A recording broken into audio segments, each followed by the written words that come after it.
have so many people online. And Hilda, it's amazing to finish off the empowerment month with yourself. You're an amazing person. We've had some incredible people actually all month, and it's been a really enlightening month for me. I've learned a hell of a lot. But it's such an honor and a treat to have you online tonight. So thank you so much for being online with all of us. Thank you, Scott. It's really awesome to be here tonight. I'm really looking forward to our conversation and to share with people, what we learn and what our life lessons are. Thank you for having me. No, it's awesome. And one of the things that I wanted to just get started with tonight, and really just run through and give people a little bit of perspective, was just as a little bit of an intro for yourself. And you really got some incredible accolades, and I know that people can read up on it. I highly recommend they go and Google you and actually take a look at it. But just to take a little bit of a step back, I had the privilege of meeting you about 3 years ago, I think it was. It was through JT Fox, and we were out on a bus on an 8-hour bus trip out to the Kruger. And for me, I remember that we were all whinging about lots of different things at the time. But what I found very, very interesting at the time was your love for women and empowering women. And you spoke about your history and some of the stuff that you'd done. And for me, it was an amazing bus trip, because I remember us chatting and also some of the stuff that we've been trying to do and how we believe strongly in empowering women and entrepreneurship for children, and ultimately going on to try and solve the wealth gap. And for me, when people actually read up on your resume, I had a personal story. I remember we were standing at the side of an airstrip.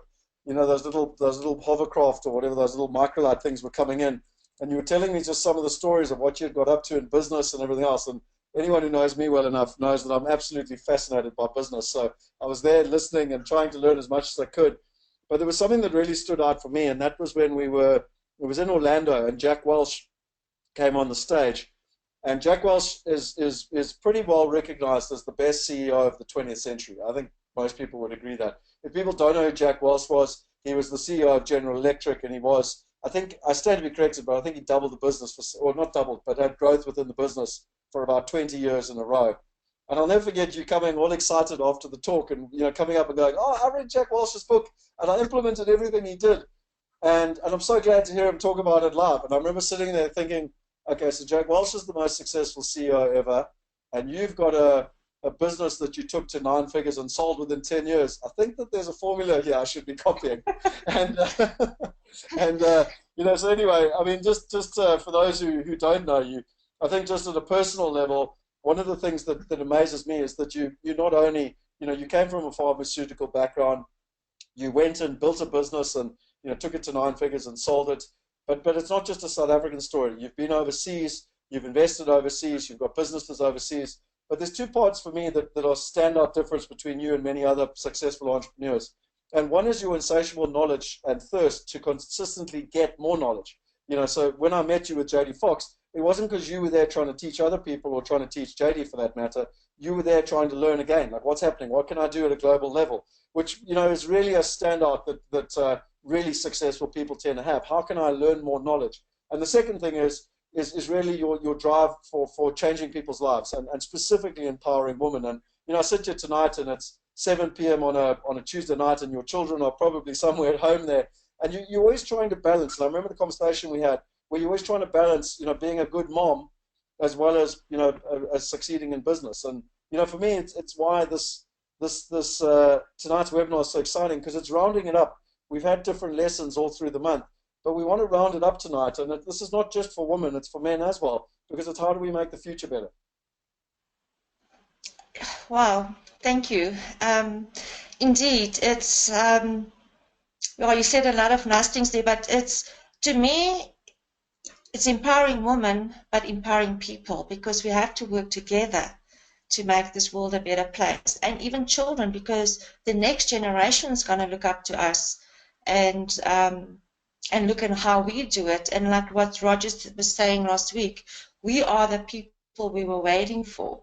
So it's really our responsibility to work to make this a better place. And I think, with the time we met 3 years ago, I really reached a place in my life where I was lucky and blessed enough to achieve almost every goal that I've set for myself. And that in itself is almost a crisis, because what next? And we come from South Africa, where we don't dare to brag about our success, especially when you're a woman. We don't talk about money, we don't talk about success, and it's really at a point of where to next, where do you add value. So I went to many events to learn, not so much but how to add value and how to give back, and what is the next 10 years or 20 years going to look like in my life. So I think the danger is when you think you know it all and you don't need to learn anymore, is when you start stagnating and you're not going to grow. So I hope to grow for many, many more years. So I've thrown in a little, for those people that know Hilda, they know that she's super organized. And as much as this is supposed to be a improvisation and I get to ask her questions, as usual, she came more organized than me. So I've purposely actually put the website up here because I love these little quotes that you've got. And I just wanted to kind of start off with this because I think it really kind of sets the scene for where we're at. And, while we're talking, it's they've been coming up on the screen, but, when men and women work together for a betterment for all, a ripple effect on the planet will be massive. Build a business that is scalable without you having to work harder. I'll take that one tonight. The more people you help, the more money you earn. If my business is not successful, I will not be able to help people. Business is all about helping people and solving their problems. Find out what you love to do and then find a way to get paid for it.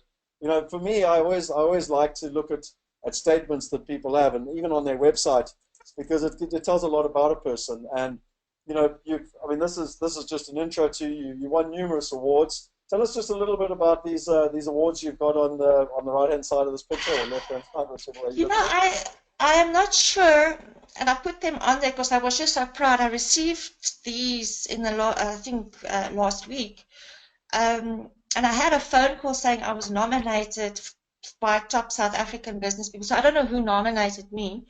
And I was just recognized for my contribution to entrepreneurship, to business, to the things I think I do passionately.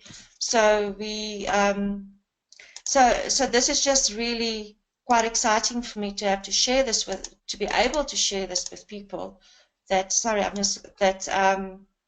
that I've been recognized, and they phoned me to say, you're getting this award. And I said, well, who nominated me? And they say, it's a big secret, but you're the only one in South Africa that was nominated, and the only one, and we had to choose South Africa because you're such a ambassador for your country that we decided that you should win the award. So I thought that was quite awesome. Well, that's fantastic, man. Well, it's a real honor, to have you online tonight. And I thought, for me, it really was. And, Kevin's online tonight, and I think Kevin deserves a lot of praise as well, because he's put this entire month together where we've really, I know that we all three of us share a passion for empowering people. And a lot of times, particularly in South Africa, people can be negative. There's a lot of, obviously, anxiety out there as to what's happening in the economics and the politics and everything else. And we decided to put a month together called Empowerment Month, where we could have different people from around the world sharing their advice for free. And we've had, some amazing people, from Dr. Dolph DeRoos to Garth Wellman to Roger, and now to yourself. And I mean, with all the accolades and the awards, it really is testament to what we've been able to do this month and share with people. I know you've got a personal story, but behind all three of them, actually. And I mean, I'm the same. I think you and I both, our first property book was Dolph's book, but it's quite a caliber of people that you're with, and that I'm very grateful and proud that we've been able to share people of your caliber and the other three this month with all our customers and our friends. It was quite. I actually didn't realize that when the webinars was being planned, and then I think a week or so ago, I was, hey, there's a thread of me through all of these amazing men that's going to talk. So it's quite both humbling and also, to be able to be the lady at the end of four amazing men with achieving amazing things. It's quite awesome. So I mean, Dolph, as you know, he's our friend, business partner.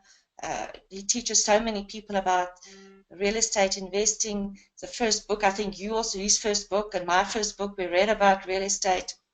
So he's really an icon in property and real estate, and it was awesome to to be able to know him as a friend on a personal level. Garth, I met about 4 years ago, and he said to me, show me the picture, paint me the picture of your perfect life, and I will create it. So I don't have to worry. I accept him. This is what I want to do in life. And he really created the systems and the structure all around that between me and my kids, and hopefully next generations will be able to celebrate this life that we're creating, because I've also developed a best life model, and inside of that sit your structures and sit legal and sit all of those things that someone needs to take care of. And that's what Garth is doing, and it's just an amazing brain around money. He taught me to be calm, when markets crash. This is what we want. When everybody runs, we're going to sit. So it's really amazing to help me understand money, make money. And then Roger has been my coach for the last 2 years. He'll be now continuing this year. So I'm just really learning so much from him, like as a futurist and where the world's going, that yeah, I'm really appreciating all these men in my life, and I think they're part of the journey of where I am today. And then you, of course, also that I've met on the bus. Should have a picture of you there too. You see, these are the important people. I just did an entry-level one at the beginning of the month. I wasn't important enough to get on the slide, so. But I think just quickly, we want to get into some. Kevin and I put together some questions that we thought people would be interested in. I know that you, as always, are very organized and actually put together some material behind some of the questions so that you could actually share it with you. So what I'm going to do is I'm going to change over the presenter screen from myself to yourself, so that you can share some of the stuff that you've got. And just while you're changing the screens over, I just want to let everyone know, one of the trends that Roger Hamilton spoke about last week was the power of one. Now, ironically, that was one of my favorite books with PK and the boxer when he was a kid. But anyway, that's a completely separate train of thought. But he really talks about the power of one and how the world is changing, and how businesses need to be able to provide specific solutions to specific individuals based on their specific needs. Now, obviously, from our perspective, we're always looking to enhance and provide value to people. And so while we're going through this presentation tonight, I'm going to be asking some survey questions, and I would really appreciate it if people actually take the time to fill in the survey. There's no right or there's no wrong. You're not going to get spammed. You're on the webinar anyway. And it's just the more specific you are as to what your needs are, the more specific we can possibly help you in the future. So just to let people know, if you do that, it's actually about saving you time, because the more specific you are, the more specific we can then cater to your needs. So that's just from my perspective. So Hilda, just over to you, and really the first question, and it's a question that I've actually asked a few people, both Roger, Dolph, and Garth, but I'd love to know from your perspective as well. What are the top trends that are changing people's lives? We're all out there gathering. I mean, I know you've just got back from another trip to Necker Island. Most people, it's a one-off experience, and now you've been there 3 times.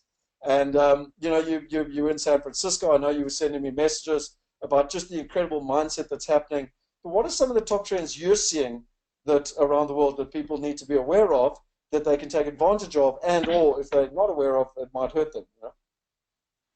I think there's really 3 drivers of change that I want to share tonight. And I've done a couple of corporate talks for big companies to make them aware of these changes. But I think the first, what people really just need to be aware, is that it's really the sheer speed of change. In 2015 to 2020, the 5 years, and we're now into the 4th year, 4 years left, the change is happening faster than the last 20 years. So people who inherently hate change or don't want to change is really going to find the future and the next 5 years very stressful.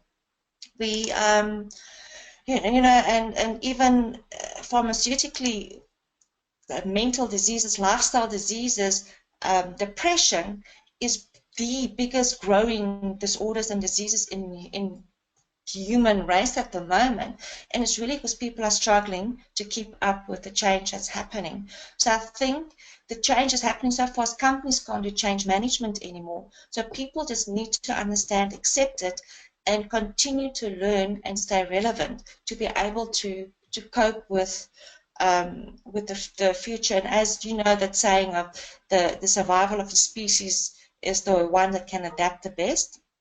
So we know there's a lot of people fearing they're going to lose their jobs, they're going to, you know, not have a future. But once you keep relevant and you keep up with the speed of change, you actually will, you actually can survive in this new future of change. So they're really the three drivers I want to share that's impacting business in the way we do, in the way we think, in the way we should adapt our leadership. Is for the first time on the planet, there's 4 generations in the same workplace. It's never happened before.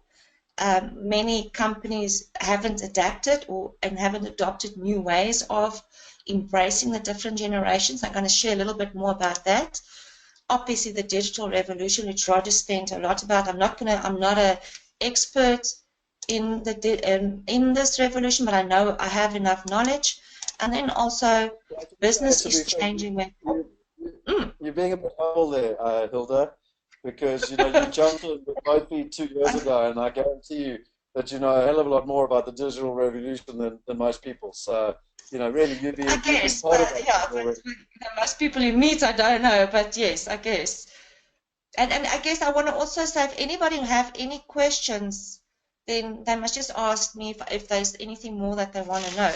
And the last driver is really where business is changing, where the planet and people needs to be at the core focus of your DNA of a business. So if I just go into what do I mean by the 4 generations, so currently we're sitting from the seniors, the post-war, right to 20-year-olds in the same business. Now, can you just imagine having working with your granny and all these outdated people when you know so much stress that could happen in a work environment? Business leaders need to think different, be different, and understand how these different generations want to be managed, want to be led, and also how your customers want to be dealt, because Generation Y, your millennials, cannot understand why they should still email someone, yet you know some of your customers might still expect emails. So it's a lot of training on the different generations. Or your baby boomer want to email a millennial and don't understand why his email doesn't get read. So it's really understanding what drives each of these different generations, adapt your leadership style. I'm noticing the gap between us. I like to WhatsApp you and you like to email me. I can see it now. I can see the you understand. Okay, don't give my age away now. So that's how we do. Yes, and then I get frustrated because you never read my emails. I should have known. I'm preaching the stuff when I didn't even, and I forget about it. So this is just really a big driver of change in business today. The next, if we can just look at the technology. You know, my daughter said to me over the weekend, she's 10 years old, she says, Mom, you get the stone age and then you get the digital age. All you adults must understand you're from the stone age and you cannot expect to understand how we think. So I think most people older than 35 or 40 knows what I'm meaning there when we stone age. But so that's really where the world is going, is digital, is technology, is children and youngsters today just think different. I was on the airplane to San Francisco and I watched a documentary on San Francisco, and the guy was saying everything they do, they're thinking, how can I do this different? They order a Coke and they think, how can I disrupt ordering a Coke? If I want a cup of coffee, how can I do this differently? How can I use technology? And this is just a total different way of thinking when these youngsters grow up and change the world that we think we know at the moment. So, you know, again, the generation that started this huge drive was the millennials. They were the first generation that grew up really with poor technology, and that currently the most influential generation, controlling, I think the latest stats about 2 years ago, was $17 trillion in the States, where through their influence or their own buying power. So if you don't have a technology that embraces them and how they will influence their parents and their grandparents' purchasing decisions, businesses need to understand that. I mean, words like FOMO, YOLO, JOMO, they came up with all these acronyms that's not actually words. So we need to understand them, and then obviously how they will change the job market. And just getting to that, on an aeroplane I grabbed this magazine and I read this little article on chief data officer. So not that job doesn't even exist yet. There's no ways to study for it, yet this article said by 2019, which is, guys, 3 years from now, 90% of people will have a chief data officer. So this means people that can assimilate and translate big chunks of data will be in such high demand that that this is one of the future. So it's so difficult. What do you learn? What do you teach? Where do you guys study in a world where the jobs doesn't exist anymore? And by the time the study courses are there, those jobs are already going to be outdated. So then again, Scott, this is something, you know, with our In Abundance 360, where both of you are members of. The next generation, the 3 billion people that's under the age of 20, does not know a world and a life without technology. So the real change and the big shift's going to come when they grow up, and how they're going to see life and negotiate and do life differently. You know, there's this, I think, 12 or 13-year-old that I read about recently that developed a pancreas cancer test kit for like 3 cents, US cents, whereas pharma companies sells it for a couple of $100. So these youngsters are the biggest threat to big corporates and big business. There's a 15-year-old that developed a system to extract all bacteria and germs out of airplane air when people cough and sneeze. So they're just doing amazing things. But at the same point, they will be disrupting a lot of big business that's not ready for these disruptions to come. Look, I think this is something that's so exciting, and I think particularly also one thing that South Africans need to realize is that not only are these 3 billion people, you know, joining the framework, but they're also primarily joining the framework from the emerging world. And so, you know, when people are coming from the emerging world, when they understand the emerging world, when they understand some of the chaos, the poverty, even to an extent the crime in the emerging world, that's a bonus, because that's where problems are, and that's therefore where opportunities are. So, you know, I always like to say, a lot of people think, you know, if I was born in Silicon Valley, I might be successful. Well, I believe if you're born in the emerging world right now, you are being born in the next Silicon Valley. So I think so, and luckily, you know, our background in South Africa is we can thrive in chaos. So I believe, us as South Africans, we really have a role to teach the rest of the world in how to do things in a world that they cannot predict 100 years ahead. And we really need to know, as South Africans, we need to be able to play that bigger role on the world stage. The next really big driver, and this is Virgin United and Richard Branson and one of our other groups on the Maverick group, is really your business is a force for good. If your business doesn't make a major difference to the community it serves, put people and planet first, your business is already outdated. And this is not, you know, in South Africa, a lot of people think, oh, I'll do a little bit of CSI, get my BEE points, or a little bit of charity. This is not what this move is. This is my DNA. My brand stands for doing good. People want to know that when they support you, do business with you, that your business, that they are doing good. I mean, Tom Shoes, I don't know if everybody knows who Tom Shoes, the company is, but they give, for every pair of shoes they sell, they give a pair away to a child in a needy country that doesn't have shoes. And they currently, their turnover a couple of years ago already was $300 million US. That shows you do not have to be poor or go broke to do different or to make a change in the world. You just must have that drive. So you got to start thinking, everybody that's on this webinar that has a business, you got to start thinking, how does my brand tie in to some cause or something that that we can stand for? I've met the owner or CEO of Safaricom in Kenya, and I think I told you the story where they how they entrenched themselves, building hospitals, building ambulances, giving food programs where people don't even where there's just no space for competitors anymore because they're so entrenched in the hearts and minds of their users. Are we still online? I seem to have lost Scott. Yeah. Are you I'm there? here. Okay.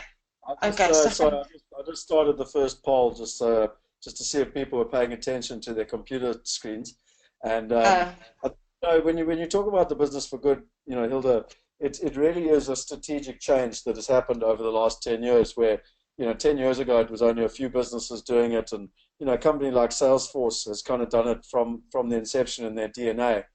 But really now it's becoming more and more. When I was on Naked literally 2 months ago, the ladies at Virgin Unite were talking about it, and I'm sure you probably had a similar experience, where it's actually becoming, almost a fundamental of doing business now. And and people shouldn't just do it because they feel they should do it for business. They really need to find themselves a purpose, because purpose-led businesses is also one of the greatest unique characteristics that Peter Diamandis talks about in Bold, where if you've got a purpose that's much bigger than yourself and much bigger than just making money, not only do your customers buy into it, but also you get amazing people wanting to join the team, which really drives and grows the business in itself. So really those three drivers I just mentioned, the multi-generational workforce, digital, and business as a force for good, is the main drivers to change the way business will happen and business will work in the future. It's the way leadership has to change. The old rock star CEO that's all over newspapers, it's gone. People are now looking for authenticism, authentic leaders, authentic CEOs. They want to see that their leader is stand whatever he says he stands for, and he's the glue in the organization. So that's for a lot of companies going through this change.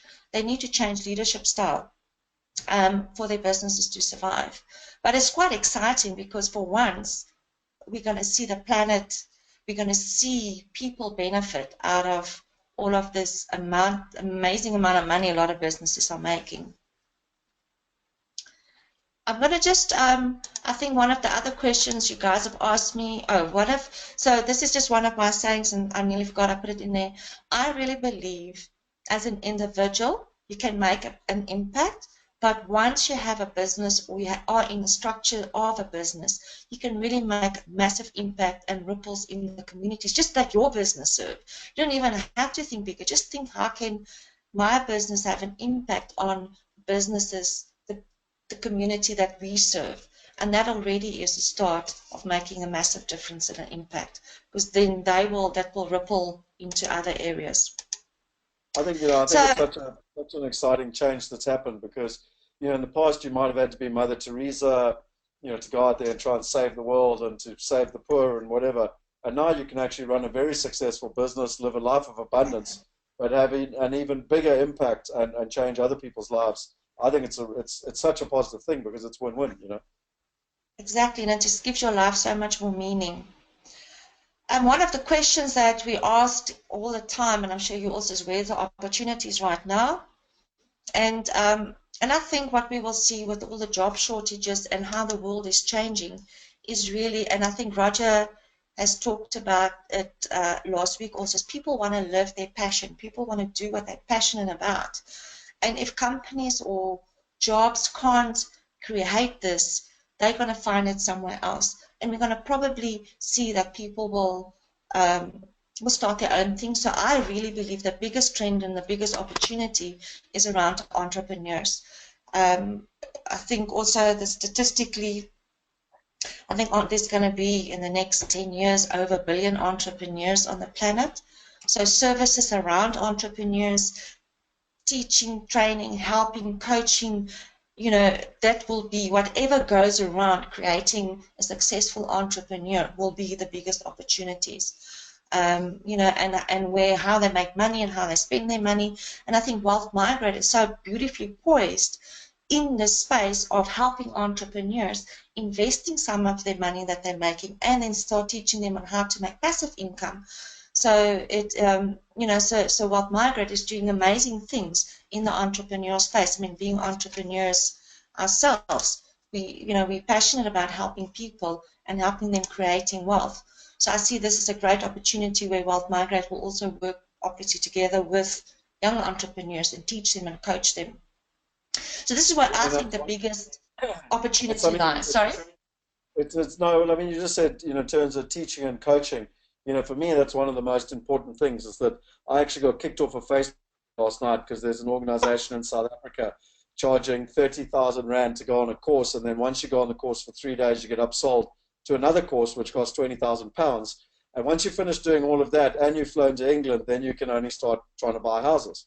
And, for me, it's such an old school mantra where in the past, all they're doing is they're making money out of courses. And they're making someone very rich. Anyway, but the point being is that for me, I think that people should learn while doing now. And as you said, coaching and mentoring people. And I got kicked off a Facebook group because I said, come on your webinar tonight for free. We'll share the information for free, and we'd rather teach you while doing. Anyway, I got kicked off the Facebook group. Oh, yeah, that's absolutely terrible. But I guess those people, the days are numbered. They won't be. South Africans are waking up to the fact that what's going on and when they're being ripped off. So hopefully they won't be allowed to get away with it much longer.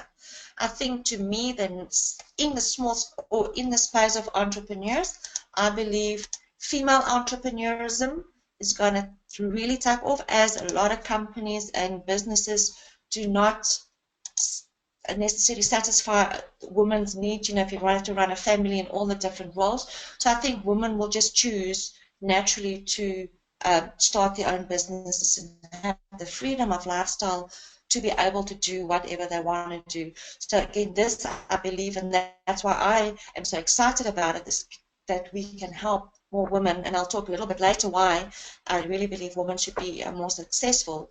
But for trend-wise, I believe female entrepreneurs, we will see a lot more of them.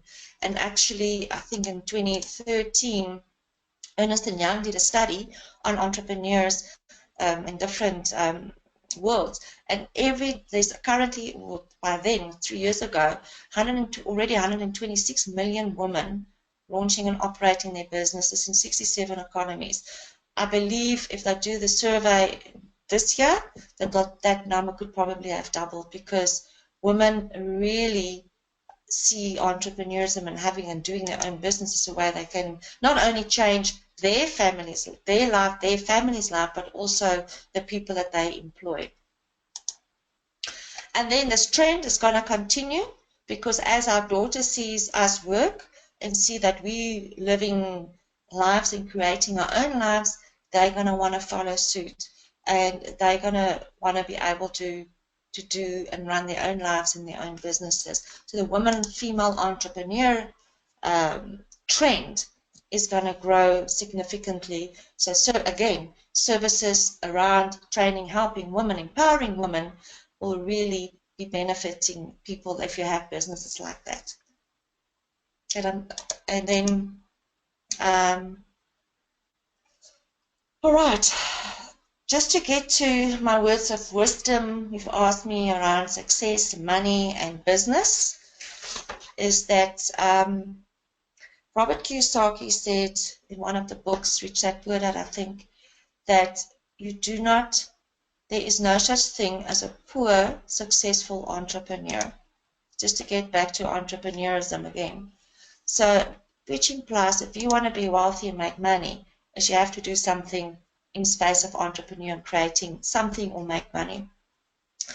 To me, on my words of wisdom on success is you have to know your own definition of success. Because mine is very different to yours, Scott, is very different to many other people. And once we start comparing my or your life with other people, there's always a level of dissatisfaction. If you understand, if each person understands their definition of what success looks like for them, then you don't have to compare yourself with anyone. Then it's just you and creating that life that you, and that's really eventually in happiness and fulfillment. And then to create a successful life is not often the habits that one has to learn. It's most often the habits that you have to unlearn that will put you on a pathway to success. And also success is not always about the amount of money that we have, but it's about living that life that you created for yourself according to your definition. My words of wisdom, if anybody would always want to ask me about money, how to make money, how do we do money, again, you need to be the person that money will come to. Your relationship with money, your belief system around money will depend how successful you are financially. The shocking thing is the age of 7, your belief system is formed. Before you can read, before you can write, you've seen your parents and you've seen adults behave in a certain way around money that then formed your belief system. And probably most people are spending the rest of their life trying to change this belief system and around money. I've done a lot of coaching around money, how to keep money, how to make money, how to grow money. And I think the biggest lesson I was taught was it's almost like physics, where the universe hates a vacuum. So if you create a vacuum around money, money will flow into that vacuum. It will never stay empty. So if you are a container big enough, then the money will flow into that container. So all you have to really do is grow yourself as a container. For everybody that always want to chase money, stop chasing money. Work on yourself and grow yourself as a bigger container, and the money will then fill up that container automatically. It just has to be. It's a universal law, or it's a physics law that the vacuum has to fill up with something.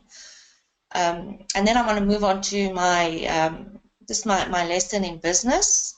Again, if you have to be the person that deserves a successful business, you have to be the person that can have $1 billion business. What is a business? Business is made up of people, and I believe the size of the business depends on the size of its leader.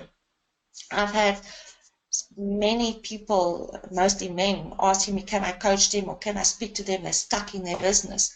And when you speak to them, one guy's a massive pharmaceutical company. You can see he is stuck. Not his business, but he's actually stuck. So be the person that deserves $1 billion business, and the rest will follow. So the work in business for entrepreneurs, business owners, business leaders is, I think, just to summarize, know your level of success, be the person that money will come to, and be the person of $1 billion business or whatever size business that you want. And just from thinking big, I'm currently in process through Roger coaching, like, what does your next 10 years look like? And then I spoke to Richard Branson, and he's looking at what his next 100 years looks like. So, and working on a strategy of 100 years, and that's generations. And then I think mere mortals, we very often don't even have a 5-year strategy. So if you really want to be big, then play big and do big and start thinking multi-legacy, multi-generations, where people will still be able to talk about the things that you've done in your life. So I'm in a big process of also thinking big, okay, wait, maybe I can also do, I don't think 100 years, because I can't see myself that far, but a couple of generations where my kids will know what I stood for, and they can continue with the legacy and the work, hopefully, that I've started. That's amazing. So just to summarize, I think if you really want business money, sorry. No, I was just going to say it's amazing. I was listening to a book just this morning, and it said, based on the level of positioning of someone in a business. If they're literally a data entry type person or mechanic, then they basically think in hours. And if they're in management, they think in days and weeks. And the higher up the business, they get to months. And then if you take what you've just said, depending on the level of business owner you are, some people are only looking 3 months ahead, and some people are looking 3 years ahead. And Richard Branson's looking 100 years ahead. And that bucket in that container you talk about is coming through regularly now. It's a common principle lesson that I'm hearing more and more about. It's that whole be, do, have as well. Everyone wants to have the money, but you've got to be the person to ultimately have something. And that's the hard work, because you can't really blame anybody else for it. It's really, you got to do the work. It's just up to you. And the people that does it show the results in their lives eventually. So I think just the 7 things to summarize on business success before we move off is really your wealthy mindset. Is everybody knows it, spend less than what you earn, buy assets, understand the language of money, learn, understand the different asset classes, and understand what works for you. I love businesses and I love real estate, so that's obviously, I don't really do alternative asset classes, but if a lot of people make a lot of money doing that because they get that, they understand that. So understand what works for you and what excites you in your life and in your career and in your money-making life, and then just take accountability. I think most successful people do not tolerate excuses. Don't even listen to it. They don't have their stories that they stuck to. So just move on and stop listening to your own story, because everybody's got a story of why they could have and should have and must have. Just get over it and go on and do and learn. And then again, my next one is that I want to ask, and I'm not sure how many women we have on our webinar, but where are the women? We still don't see women.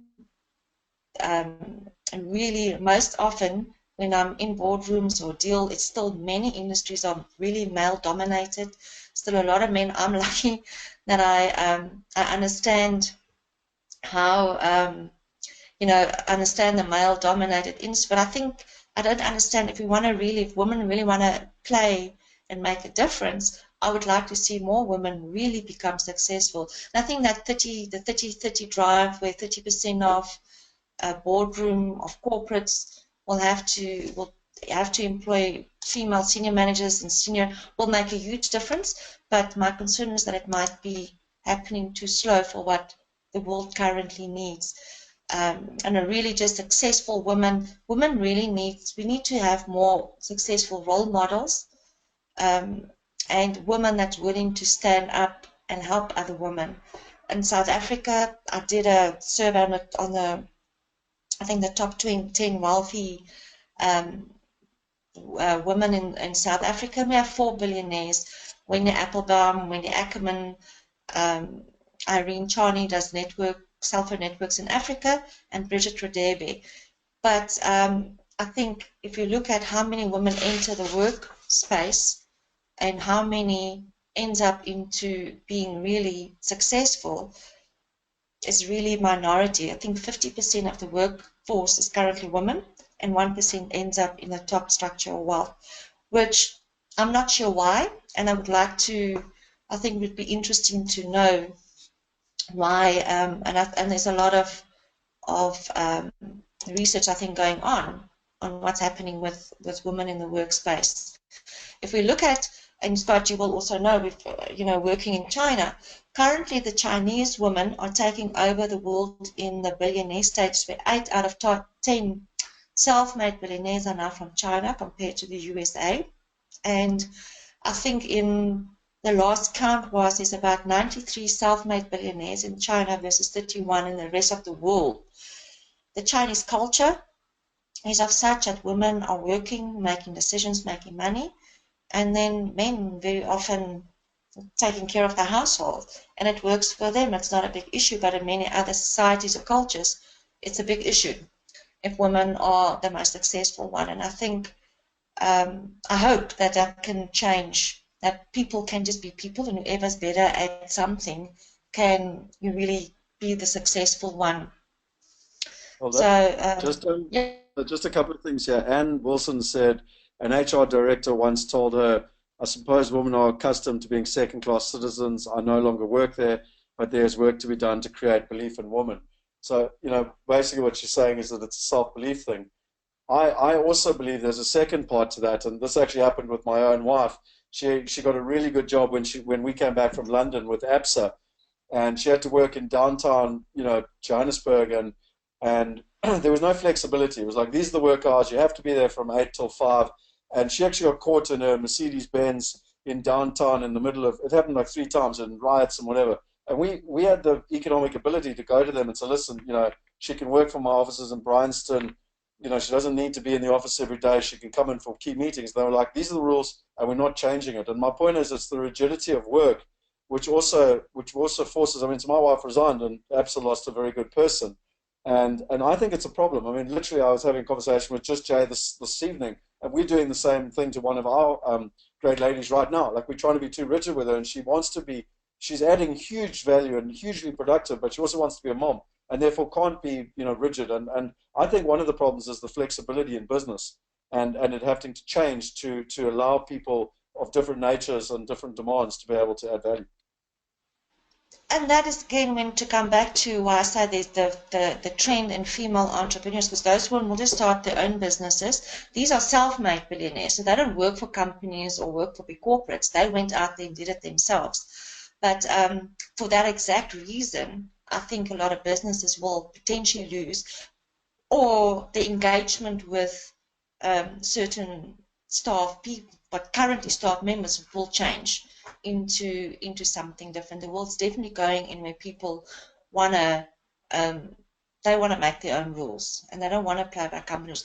How that looks for companies is really a crisis, because what do? You still need people at the office, you still need people to do the work, yet people also need the flexibility. So I think that's the challenge for youngsters like you to make, to show the world how companies can look that can accommodate amazing women in their workplace. Yeah, no, I think well, the bottom line is, what's that saying?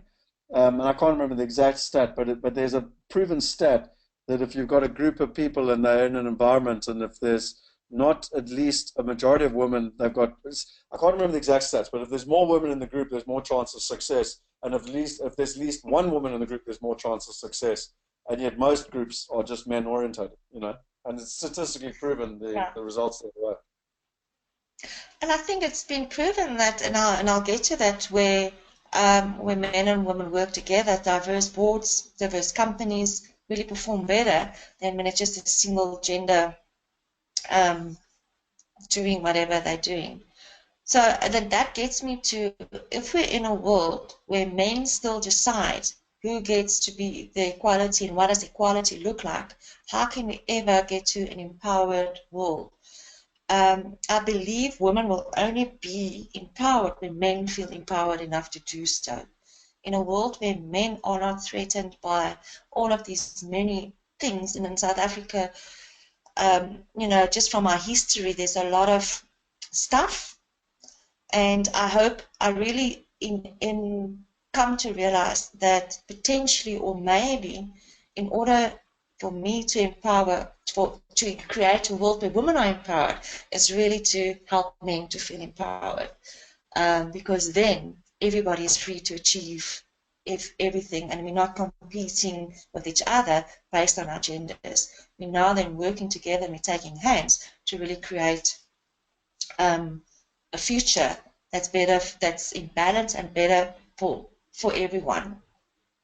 I don't know if you have an opinion on that, but that is what I've come to learn. I agree with it very much so. I mean, I feel quite strongly about I mean, you and I have spoken about this for many years actually, trying to get more balance, because you get different perspectives. And equally as a South African, not having just a South African management team or board is also ridiculous, because you need that global perspective.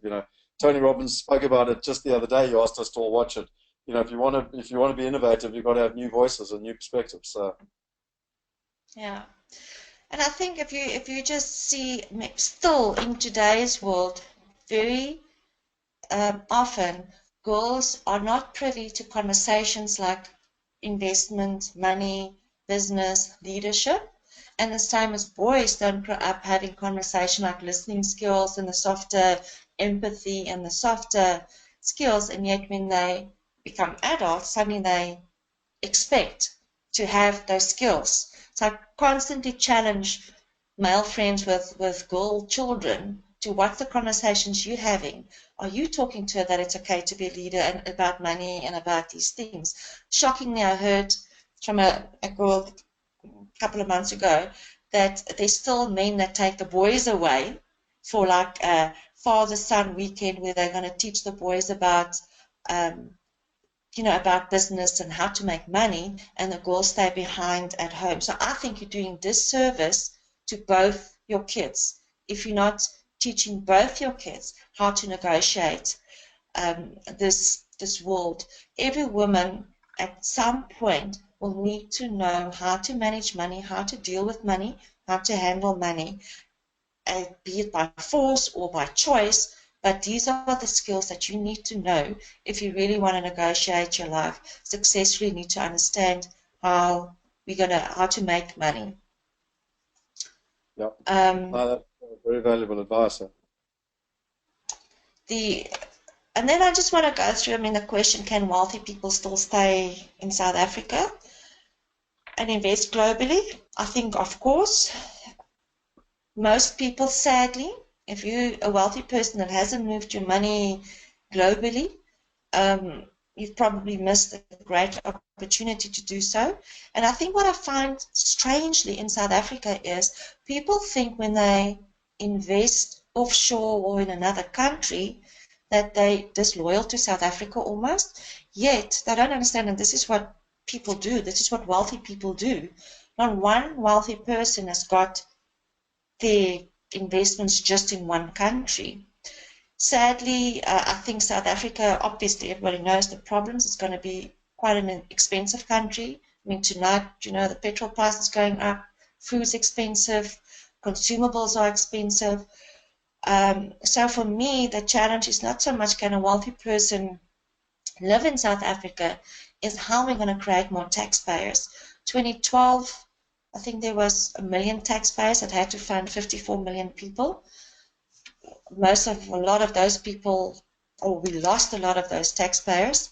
So we need to create, and again, as with business, investments, employment, we need to find ways in South Africa to create bottom line taxpayers so that the burden comes off the wealthy. And it will only be done if we create entrepreneurs, if entrepreneurs can create bigger businesses where they can employ people and everybody can contribute to the coffers of the tax man. I think it's going to South Africa is still going to have a lot of challenges, and the only way to really hedge against is to be able to invest globally and find investments that you can afford. The hardest hit will be the people that's reluctant or relying only on their rand income. It's going to be because salaries cannot increase with the space or at the same rate as what expenses going to increase. Hello. So I've got a little monkey. Where's your backpack? Night boy. Sure. That's so cute. So it's going to be an interesting place. I think there's going to be a lot of opportunities, but people need to stay positive. We need to work together and stand together to help South Africa through the crisis it's currently in. I think also one of the things that's exciting is that, in 1980, my uncle was in Zim and he had to open an offshore bank account, and, he could invest through the stock market to get offshore assets. But I think one of the exciting things now is you don't necessarily have to go and live in Australia to necessarily have your assets offshore. You can actually live here and both necessarily help the country, but also thrive within the chaos. There's great opportunity, but you can have some of your wealth parked in first world assets, earning you a first world income, and that's something that inspires me. To be honest, I wouldn't be here if it wasn't for that, because I just couldn't have all my assets tied up in one currency in one in one country. And I feel the same way if you're an American in America or a New Zealander with all your money in Christchurch and you have an earthquake. It's the same problem. Yeah. And I mean, and this is where what is so amazing again about Wealth Migrate, to be able to give opportunities to people to be able to take, you know, to invest in and earn income and global currencies. So that's and then I really think South Africans really need to develop a global mindset. I'm not sure if it was from our history or many years of sanctions, but a lot of people don't understand the value of them being relevant in this country, is being understanding what the rest of the world is doing, and how can we adapt what the rest of the world's doing into our country, make our businesses in our country and our worlds better. So this is crucial that we start, and also not just become a global mindset, but start playing bigger and start taking our space on the world stage, if I can put it like that, where we can, it's okay to be successful, it's okay to add value to the rest of the world, and not being shy about us and what we do. As you know, I mean, we don't talk about successes. We just don't talk about the things we achieve. We sometimes sit next to South Africans, and you don't even know how successful they really are, because and you can only really add value to the world if you are successful. If you can only give what you have. So I think a global mindset is amazingly important to be able to stay relevant for this changing future that we are facing. We so yeah, so I would urge everybody to find out more about what the world's doing, see how you can adapt it in your business. And I know you're going to talk We about it a little bit later. Sorry, Hilda. I know you're going to talk about it a yeah, little bit later, but we've actually, created those breakfasts next week for people to be able to come along. I'm just mentioning it now. We're going to in more detail, but for those people that are interested, come along and spend time with other global citizens, find out how they did it, why they did it, what they did, what some of the mindset shifts there that would take place. I started doing it when I was 22 years old. Maybe it's 50% of my Zimbabwean blood in me that created a bit of necessity. But, I just wanted to mention it. You are going to talk about it later, I know. But for those people, for me, it's one thing to talk about it. It's another thing to actually do it and come and learn and meet other people that are doing it. It is difficult, but it's not as difficult as you think. So anyway, yeah. sorry, back to you. And there's people that can help you in the process. There's always people. It's like Roger was said last week, is wherever you are, there's someone else that's been there. It's just to find that person that can help you and can show you and guide you the way.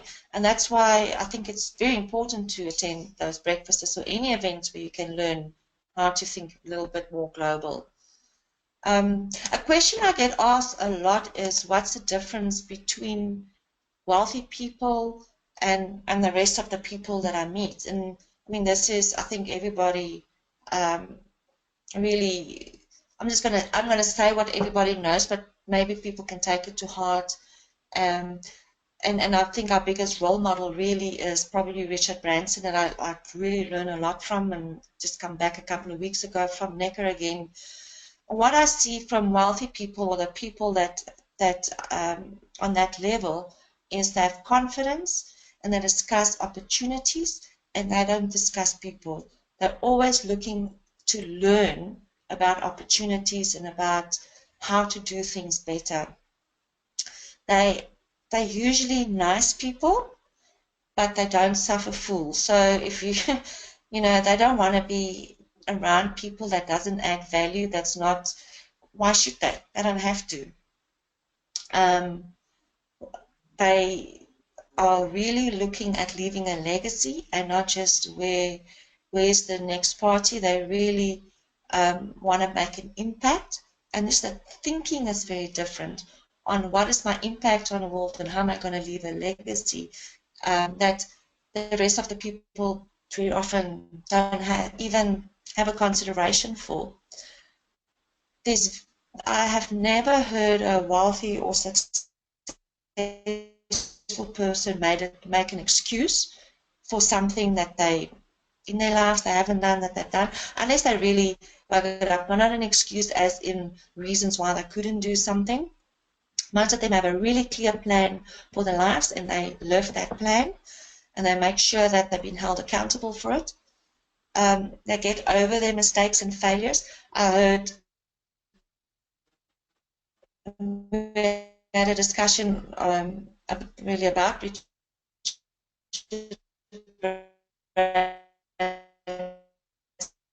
Hold on. Sorry, quick one.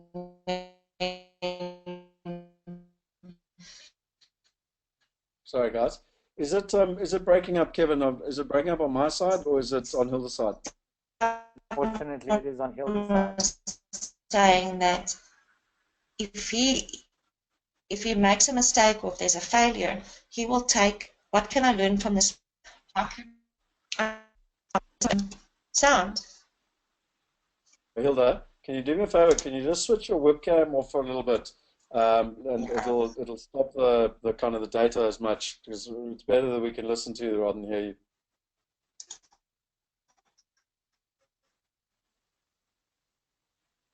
Cool. Sorry, it was just breaking. It was breaking. So up. I think I don't. Can you hear me now? Is this better? Yeah, we got you clearly. Yeah. Is this better? Yes. Okay. Okay. Just back to Richard Branson.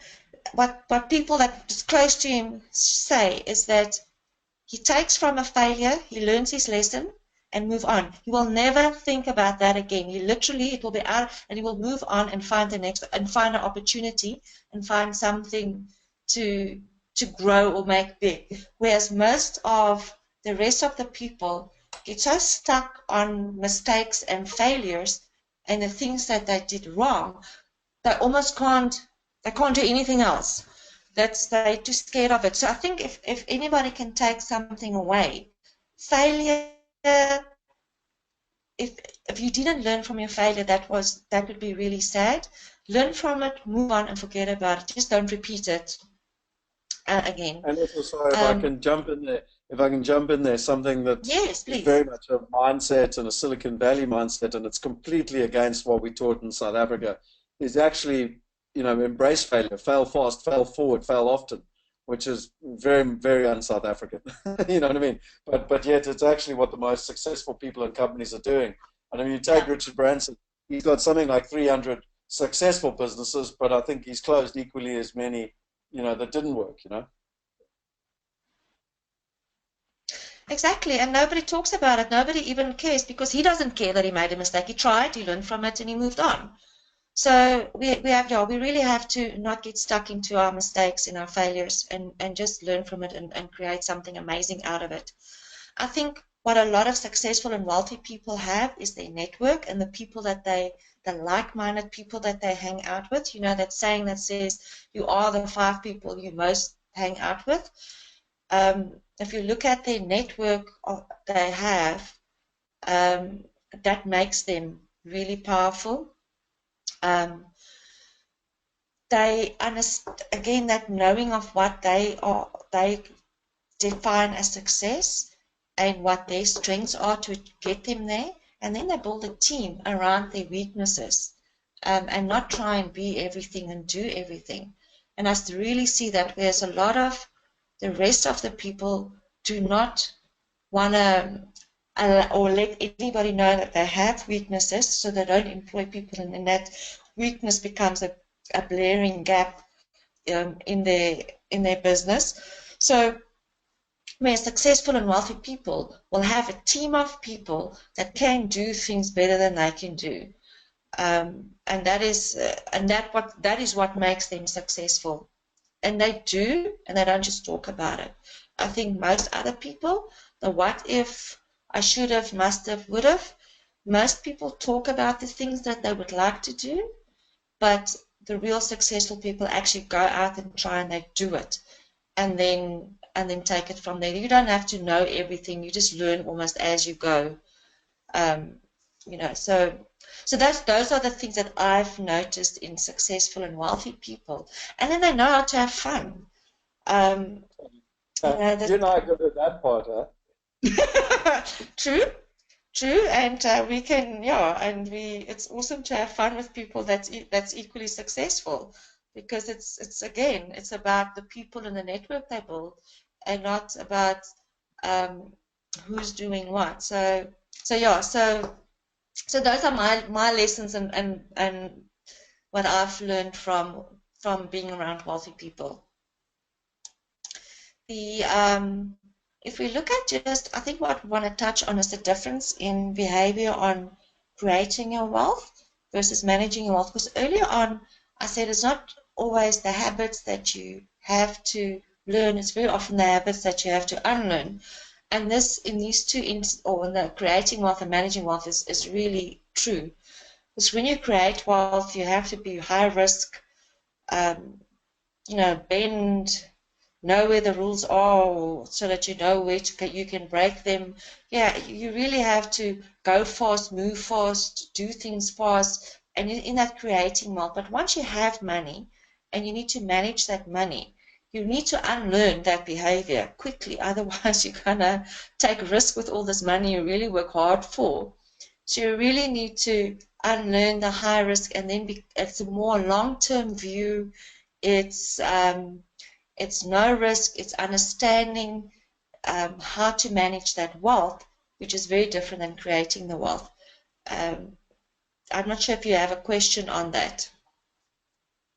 Look, there's loads of questions from everyone, but what I suggest we do is let's go through a couple more of your slides and all stuff. Of my words of wisdom, and then we can answer the questions.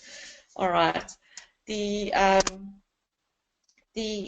The next question I had is, why do I believe people, especially women, should be successful? And I said it earlier on, you can only give what you got. If you have success, you can share it with other people. You can teach other people. If you have money, you can make a difference. You can share with other people. I have very rarely, unless maybe very rarely, there's a few people like Mother Teresa, but there's very few poor people that made an impact on the world. So it doesn't, you not becoming successful doesn't serve the world. And why my passion is to help women or think that they can be successful is, although the road to success for men and women are equally hard, if not harder for women, but I'm not say it's equally hard. I'm not going to say it's harder for women, because I believe if you want to play in that world, then that's the rules of what you have to do. But so you're going to work equally hard as man and woman to become successful. The difference is what people do when they are successful. Men very often want to show their success and drive their success and sail their success or fly their success, where women wants to have a purpose. Women will find something that gives them purpose, and it will make a difference.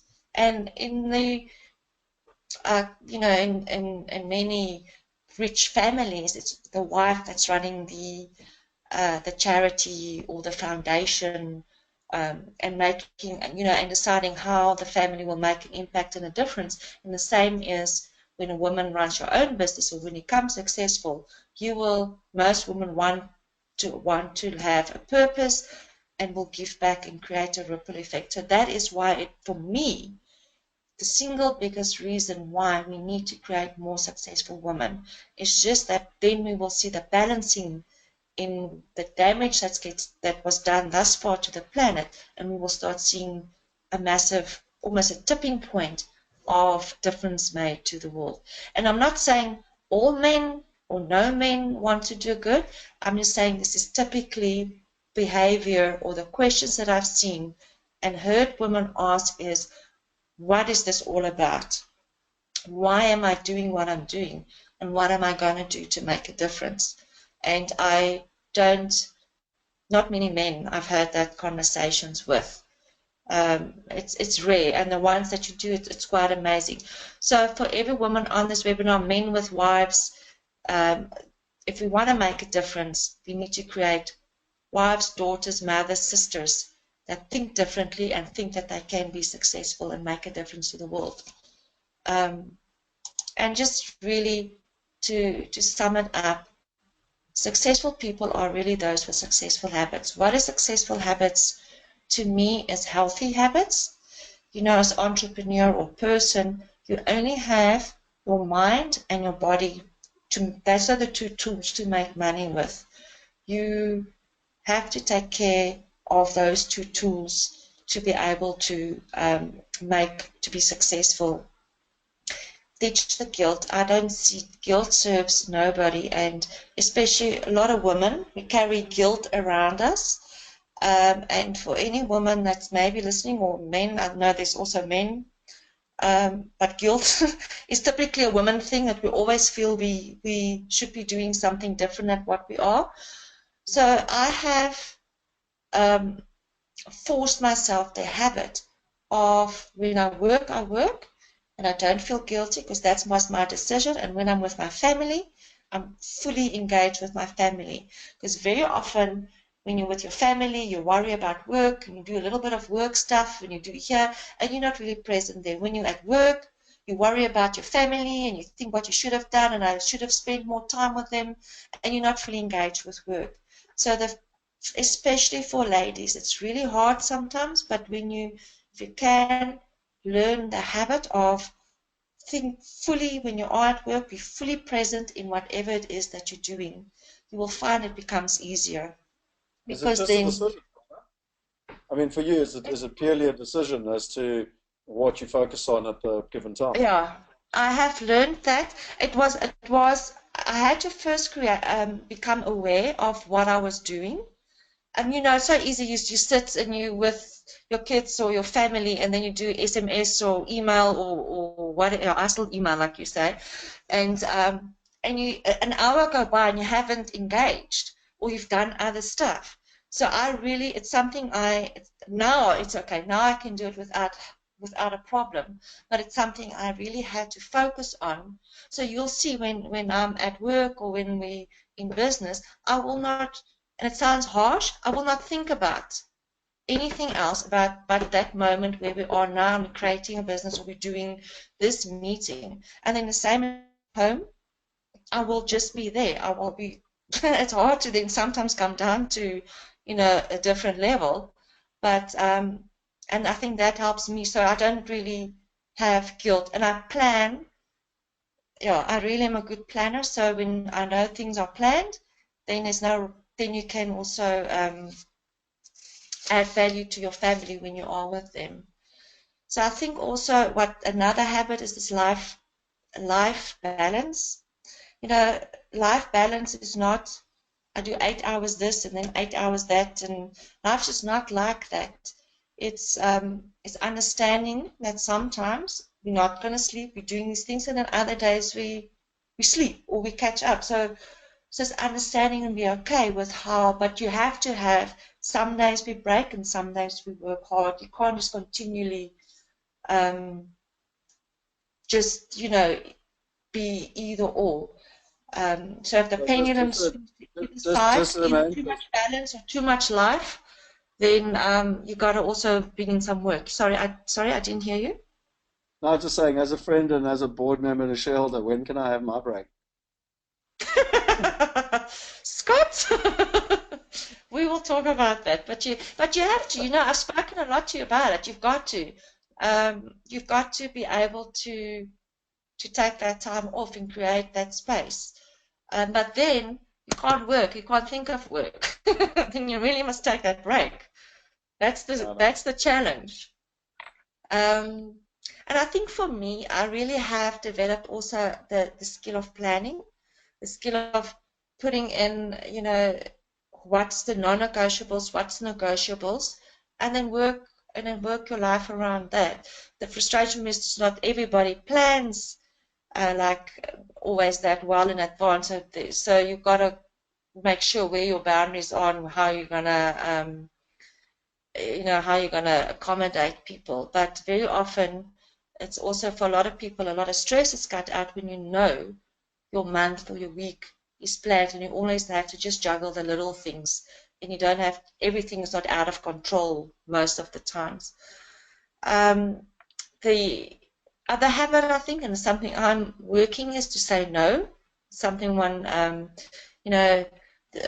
everybody, we always say yes, yes, yes, and then we get to, our life is out of balance. So we've got to also learn what we're going to say no to, and what we're saying yes to.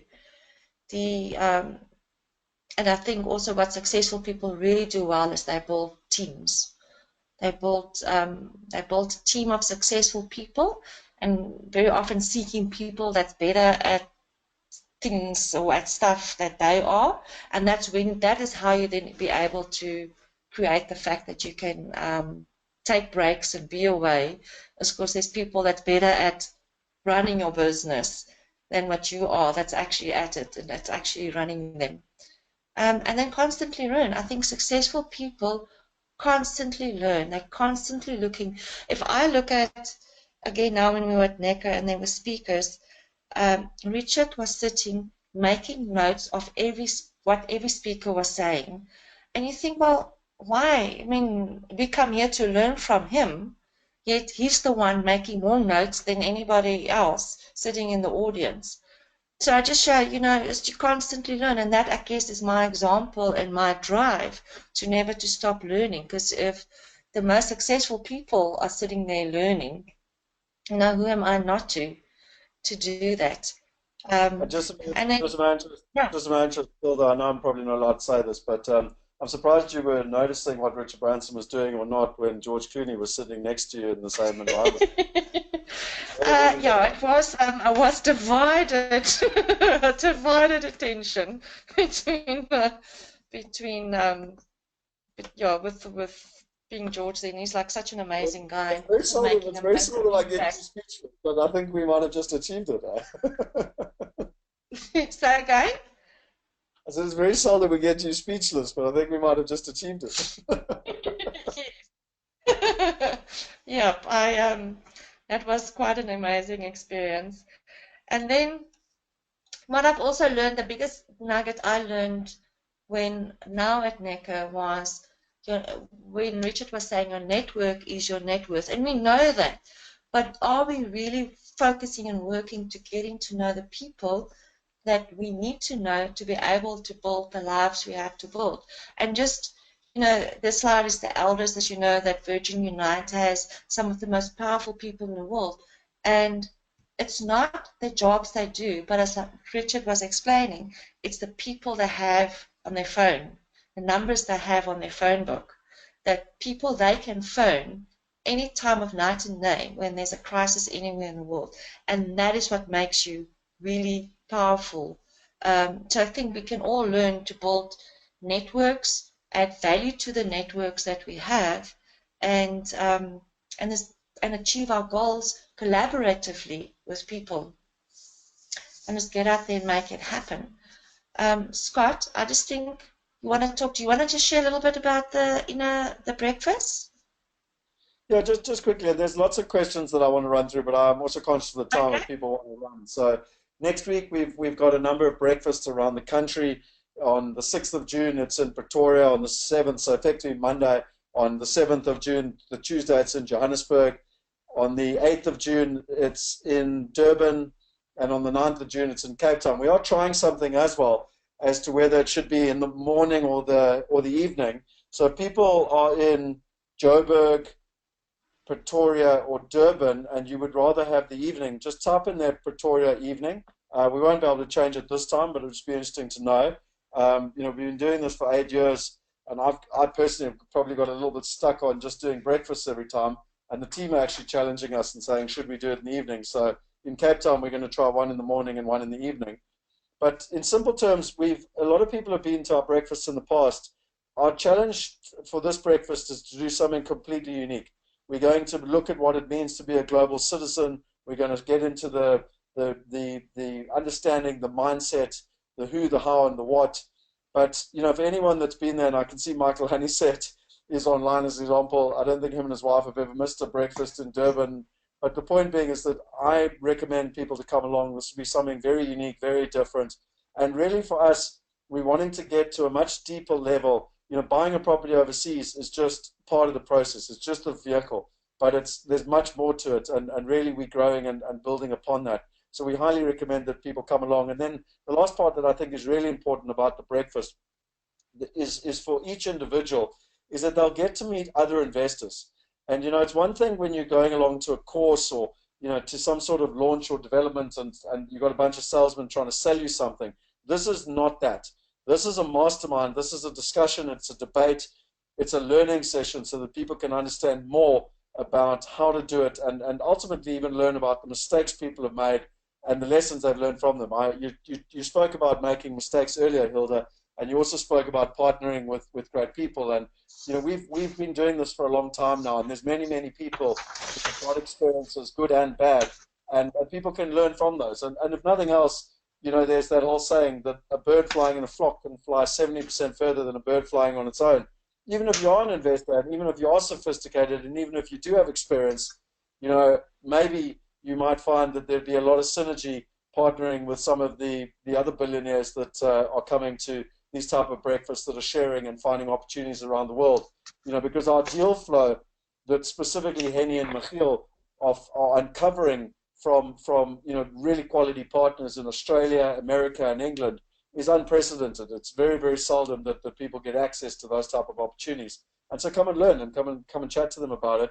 And then the other thing is, we've got the buyers trip coming up in July. So if you come to the breakfast, we can talk more about that. I will be doing a webinar sometime in June. My wife would like to see me on a Tuesday night after 5 webinars in a row in May.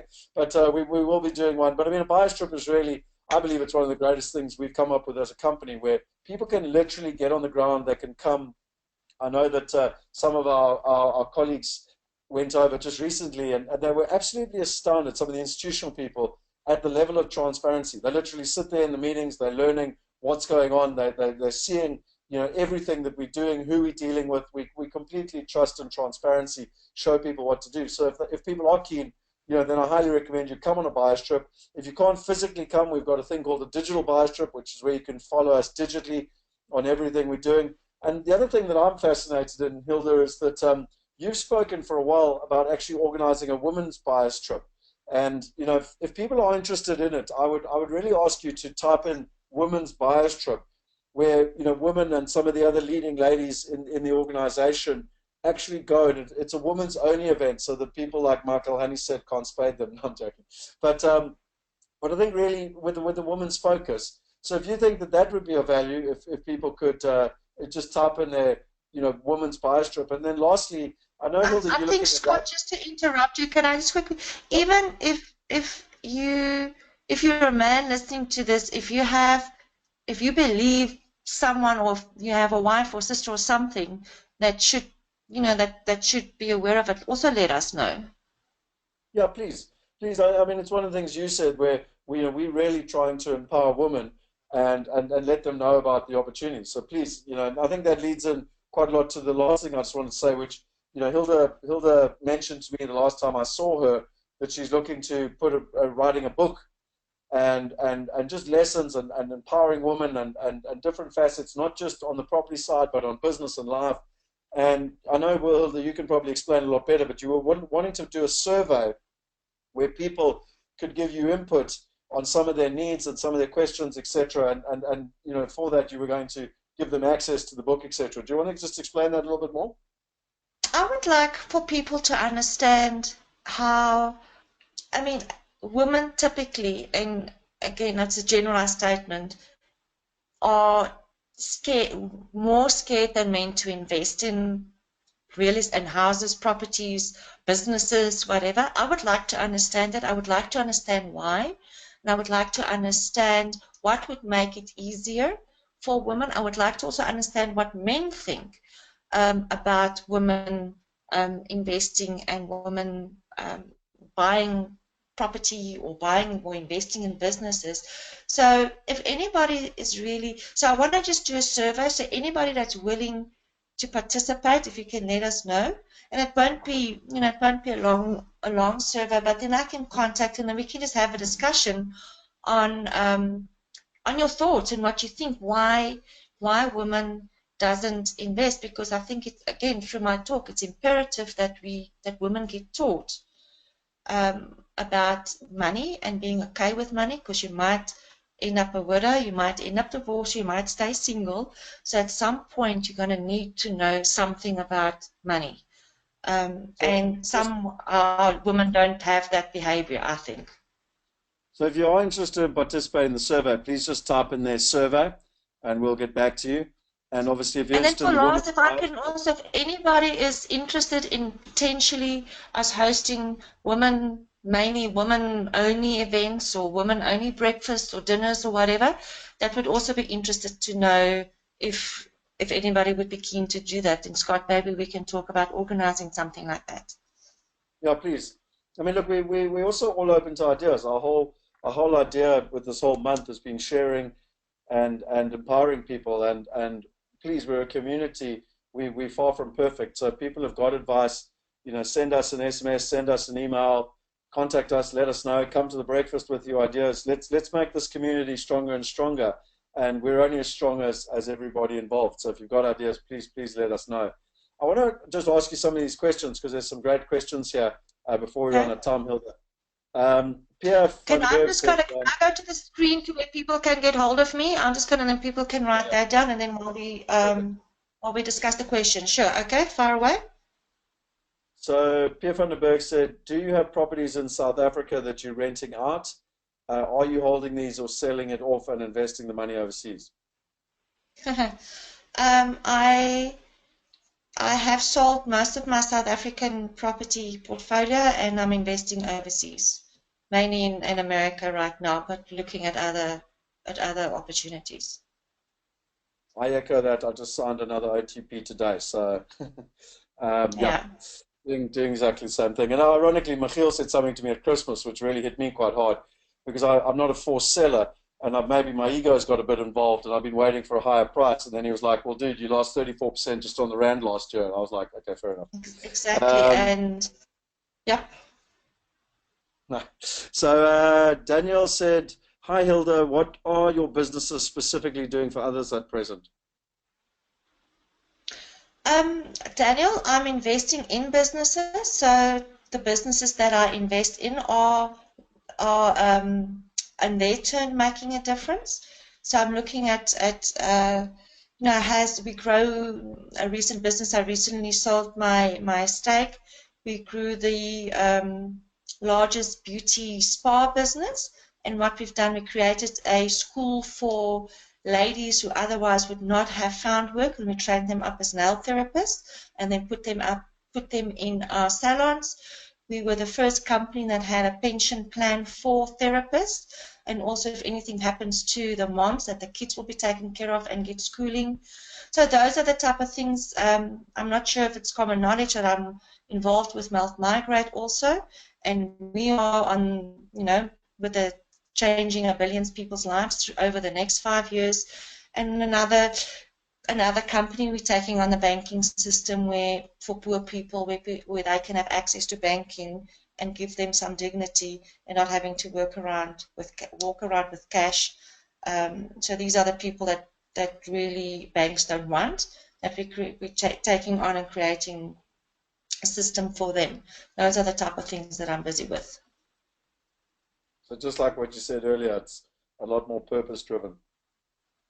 And then obviously I'm also the child ambassador, or the ambassador for Techie Tax Day, where I campaign for children. I really believe broken children become broken adults. So there's just such a big need in children in this country to make a difference. So even on a charity basis or giving from my own money and time, that's where I spend a lot of my resources also. I'm just showing you my little badge that my wife bought me yesterday. Yeah, you did. I was so chuffed. So just some of the other questions. One of them here was, how different would South Africa be with Thuli leading it, Grant Kanaki? Scott, do you want to answer that one? I'm not very strong in politics, so I'll be honest with you, that's one that's obviously above my pay grade. I have to say I don't spend a huge amount of time focusing on politics, so I would struggle to answer Yeah, that with any level of expertise. Sorry, Grant. yeah. I'll have to get one of my politically minded friends to help with that one. Then Danielle has asked, how much of your wealth would you recommend a person invest globally?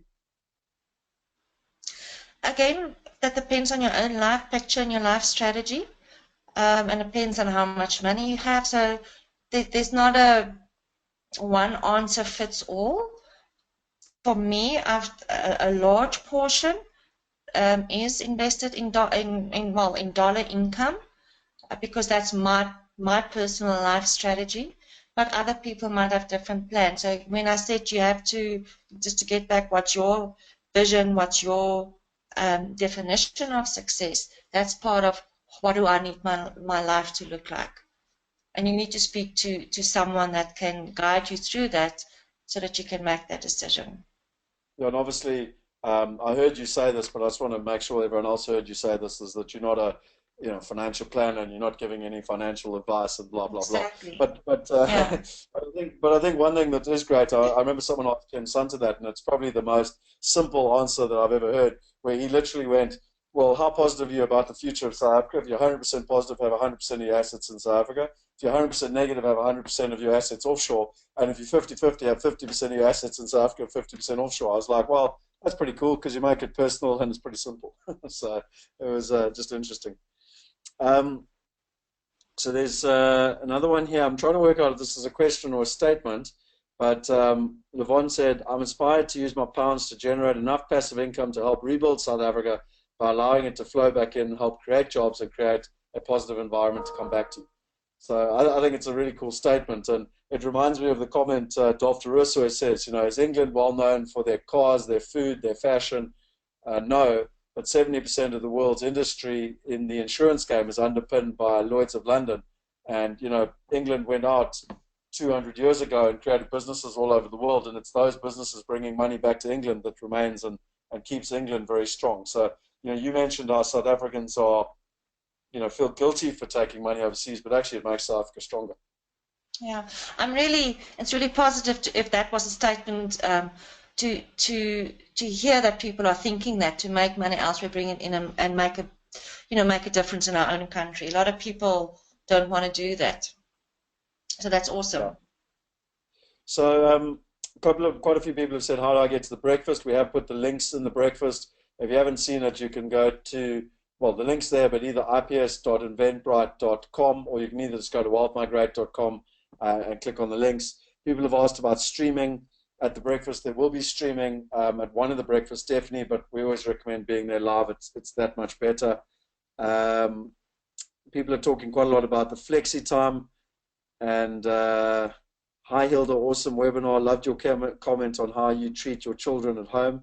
So that was from Mariella. I think you know Mariella pretty well. Thank you. Boom, boom, boom. Sorry, I'm just looking through here. There's lots of comments and then also lots of things put down. We were talking about flexibility in the workplace earlier. Someone just mentioned, I listened to a great TED talk on this yesterday. So if people are interested in flexibility in the workplace, apparently there's a great TED talk. There's lots of people that are prepared to do the survey. So thank you very much. And interested in survey and hosting women events. There's lots of stuff. Grant wants to know when you're coming to London, Hilda. You'll have to, when Richard phones you up and invites you Actually, to another July, Grant. I'm in London in July. So actually, two people have asked you when you come in London. So clearly, you need to do a London survey or London event. I love to hear about the projects Hilda's involved in. I know how many women are busy making an impact, but we don't, as Hilda says, often discuss it or publicize it.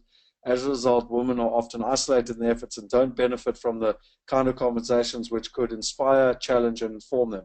Women's events where women can open up and share would be amazing. So that's from Leanne Hunt.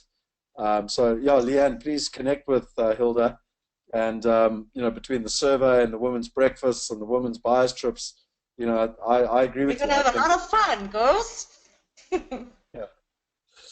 Yeah. Could not help raise money in the UK for your program, Linda. Okay, I'm not sorry, Grant. I'm not quite sure what that means. Young entrepreneurs in the US are in mastermind groups in a big way. I would enjoy the chance of being part of an investing mastermind group, especially for women. So, Leanne, that's definitely one of the things of what we're talking about in terms of what we're doing. So, with ourselves, we've got the breakfast, we've got the inner circle, and I highly recommend people come to the breakfast next week. But now, one of the focuses that Hilda really wants to drive, and I feel very passionate about as well, is this whole empowering women as well, and doing events. So very much watch the space. If people want it, I know Hilda, you and I have been talking about it for more than 2 years. If people want it, then we certainly have an ambition to make it happen. What companies do in South Africa to be more welcoming to the idea of flexi time? What companies do? So Dimitri said, I presume this means what can companies do in South Africa to be more welcoming to the idea of flexi time? I'm not sure if you've got any ideas on that, Hilda. I think that will depend if your business is ready to more the outsourcing model where people can create their own service to your business. I think, as you know, exponential is really about outsourcing. So that's really the only, well, there's a difference with flexi time and meaning shift works. If some people start working early in the morning and, in different shifts, or what they mean by flexi time, being able to offer your services whenever you want to, so you can contract with your employees, and then and then they have some certain deliverables and certain time frames, and then they can go off and do it whenever they want to do it. Yeah. No, look, there's definitely some models. I mean, my friends in Sydney, I'm amazed. Like his one of my best friends' wives, works Monday, Wednesday, Friday for a half day, and it suits her perfectly. And she's an accountant and a banker, so it keeps her engaged in business, but equally she's engaged in her children's lives. So I mean, it's just an example, So I just think what one has to is you have to be able, from both sides, from the employer to trust and from the employee to deliver. I think where you sometimes believe people is going to do things and then they don't. That is what makes almost the flexi time or work your own hours very hard for employers to trust that people are going to do it. But when you do have it and you do come to the party and you do your deliverables within the certain time frames, I think one will see this trend being able to be adopted more widely. Yeah, no, 100%. Someone here has asked, does Wealth Migrate offer consulting sessions? Very much so. We've got asset managers where we can sit with people one-to-one. We don't sell anything. We're not salesmen, but we understand people's needs, what their concerns are, and ultimately we look to try and help them achieve their objectives. So, in terms of understanding the different markets, some people might want to invest in Australia because they're looking to move to Australia in 5 years.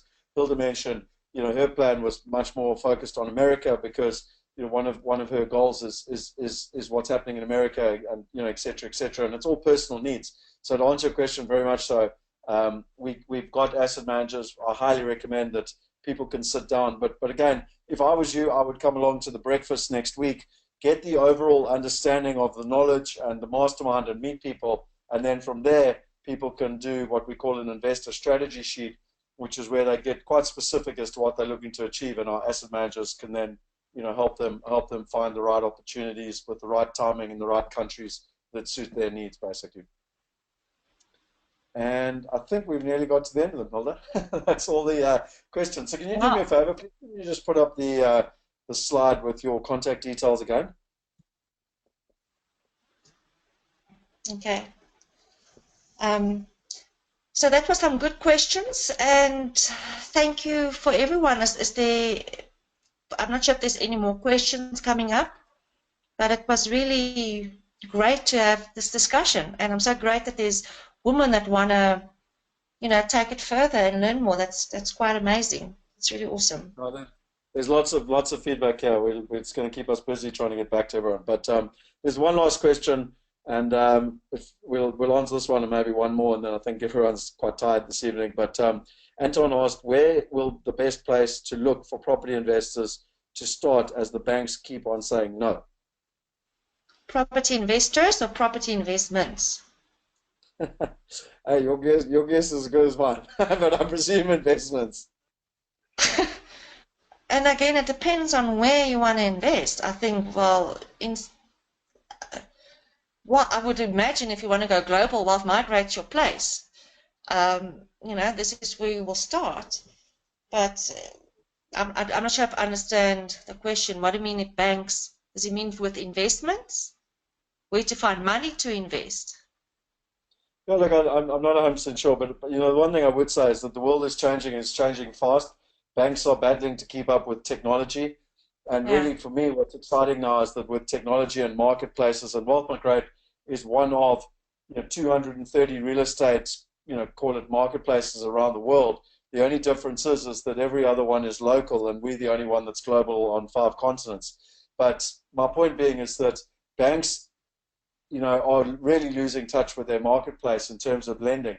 And there are many ways now for investors to engage and get access to property. I know that we beta tested, just as an example, where people could invest in a commercial property worth something like $16 million with as little as $100. And so for me, for someone like Anton or anyone out there, what's so exciting about the 21st century is that there's always solutions.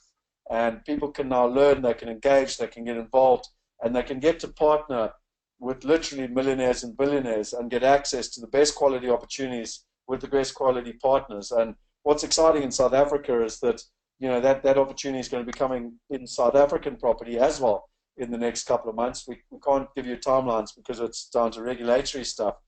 But what's exciting is that you will also get access to the best opportunities in South Africa. And this is not just a bash South Africa. Ultimately, you want to be building a balanced portfolio with the best properties with the best partners at a global level. So I don't know if I answered the question because I wasn't quite sure what the question was, but I felt passionate enough to say that.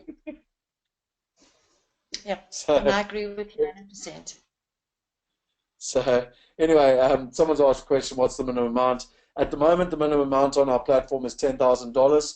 As I said to you, we are beta testing $100, and you can sign up, and actually we'll let you know once we open that up to the general market, but anyone can invest from $10,000 in development opportunities in Australia, in commercial opportunities in England and London, in commercial opportunities in America, in houses and apartments in America, Australia, and England. There's a plethora of opportunities. So, one can certainly get involved. There's lots of people saying, thank you very much, Hilda. Thanks, Hilda, most inspiring. Yes, finance to start with investments. So I think, Anton, the one thing with finance to start with investments is that it's all about leverage. And, at the end of the day, there's two ways to make a good investment.